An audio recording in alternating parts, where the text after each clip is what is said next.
We dismiss history at our peril. Liberty Nation Radio with Mark Angelides.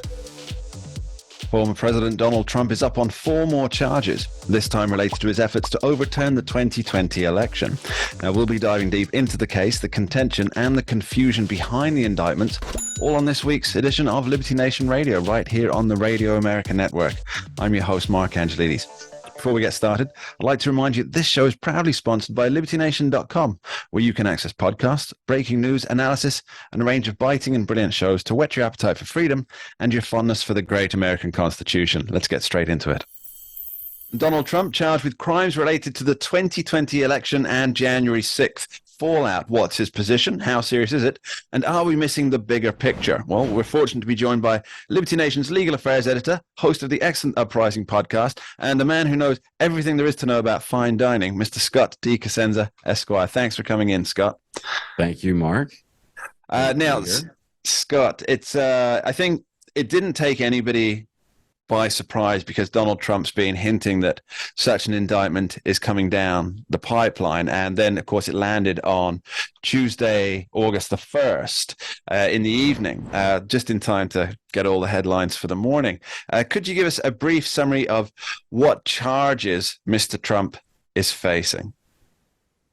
So it's a 4-count indictment and alleges 4 federal crimes. And basically, the gist of it is that by lying about whether or not Donald Trump was legitimately defeated or Joe Biden was legitimately elected president in 2021, by lying about that, he committed a fraud amongst the people and induced the government to not perform one of its principal roles, which is the actual issuance of that election and the certification of its results. If I could just interrupt you here before we hear the other counts, I presume that a similar indictment is on its way to Hillary Clinton, Barack Obama, Senator Barbara Boxer, for the 2005 attempts to cast aspersions on the Ohio results. I presume those indictments are coming down the pipeline.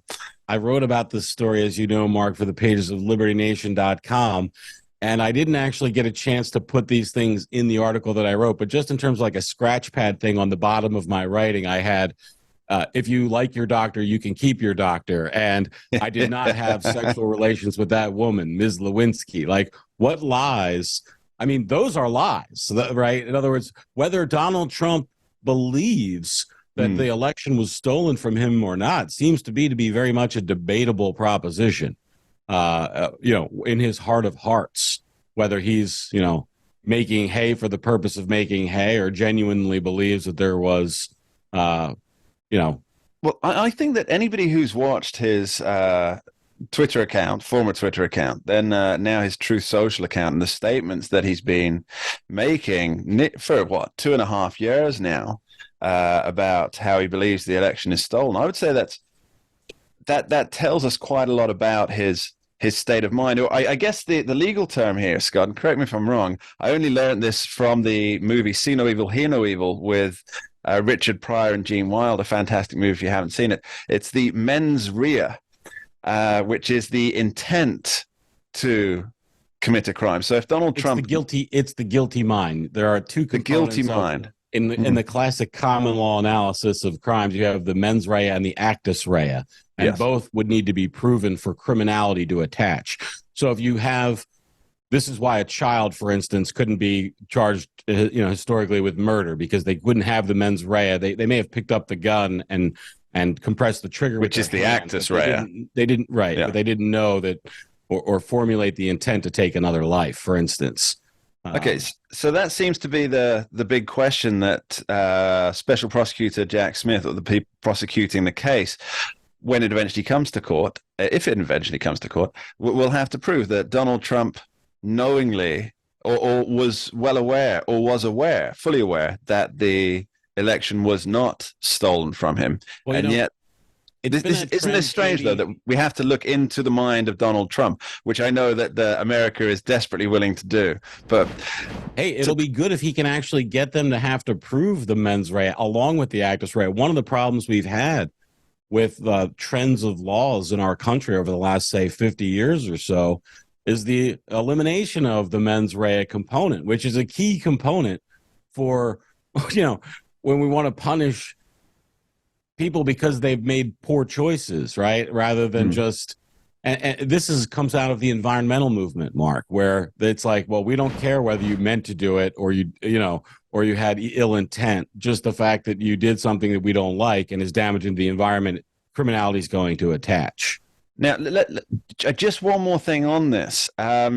Surely all these, I suppose, hate crime laws, they are focused on the mens rea, though, aren't they? Because you have to prove the intent. Mark, it's so funny. It's like, yes, they do. And it's why they're an abomination and why they're absolutely the opposite of something that a free society can tolerate, and why the strong-willed freedom advocates stood up and shouted those laws, or tried to shout them down when they were proposed, in the face of those who would say, what's wrong with you? Why don't you have compassion for those that are attacked?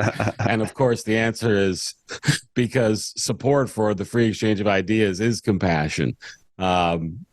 It's rough. What are the other crimes? And let's move on to the other crimes of which Donald Trump is being accused. Sure. Well, one of them is the frustration of the certification that took place on January 6th. Okay, let's just jump into that very quickly. Specifically, does that mean what was taking place in the House of Representatives, where the certification of the election was taking place? Yes. Mike Pence was there up the front.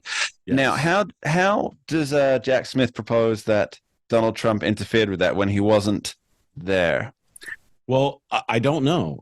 The indictment suggests that Mr. Trump declined to take certain actions that he might have otherwise taken. So it says that, Donald Trump was asked to not have the rally, I think, or some other thing, and he didn't do that. Now, I don't know how that is evidence of criminality. Now, let me just say this, because we've talked around it perhaps. We haven't actually said it explicitly, and I think it always is important to lay it out. This is a political decision. Oh, yeah. It's not like the facts demanded an indictment of Donald Trump. Almost certainly the opposite on these charges. Almost certainly it was he had to have done something criminal. I know his behavior was criminal. Let's look at the law books and see where we might fit his behavior to stomp and shove and hammer a square peg into a round hole to get to criminality with Donald Trump's words and actions. So I don't want to pretend for you when we talk about the analysis of the charges that that's not what happened. All these other things we can sort of paint around the edges and pretend that we're not really talking about what we are, which is somebody was given marching orders to go get Donald Trump, and that's exactly what he did. He went and got Donald Trump. It certainly seems that Donald Trump's statements that they are out to get him appear to be holding water. We'll be back with Scott DeCosenza after this short break, discussing Jack Smith, the prosecutor, Trump's likely defense, and how this is all going to play out. Don't go anywhere. We dismiss history at our peril. Liberty Nation Radio with Mark Angelides. Don't get caught up in the media madness. Join our movement for free thinking and free speech at libertynation.com. Publishing news and analysis 24/7 with original articles by our team of authors who tell it like it is. Join us each week for online TV shows, The Uprising Podcast, and Liberty Nation Radio. We believe in free thinking and free speech. We are libertynation.com.